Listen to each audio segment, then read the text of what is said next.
জাহান্নামীদেরকে জাহান্নামে নিক্ষেপ করার পর তারা আল্লাহর কাছে 3টি জিনিস চাইবে। 1 নাম্বার, জাহান্নামীরা বলবে, হে আল্লাহ, আমাকে এত কষ্ট না দিয়ে আমার মৃত্যু দিয়ে দাও।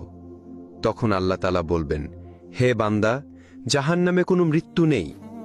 নাম্বার 2, জাহান্নামীরা তখন বলবে, হে আল্লাহ, তাহলে আমাদের জাহান্নামের আযাব একটু হালকা করে দেন। 1 মাসে অন্তত 1 দিন বিরতি দেন, অথবা 24 ঘন্টার মধ্যে আমাদের 10 মিনিট হলেও আযাব থেকে বিরত রাখুন। হে আমাদের রব, আমরা আর পারছি না জাহান্নামের কষ্ট সহ্য করতে। তখন আল্লাহ তাআলা বলবেন, 1 সেকেন্ডের জন্য জাহান্নামের আযাব কমানো হবে না। নাম্বার 3, জাহান্নামীরা বলবে, আল্লাহ, আমাকে দুনিয়ায় আরেকবার পাঠিয়ে দিন, আমি দুনিয়াতে গিয়ে শুধু আপনার ইবাদত করব।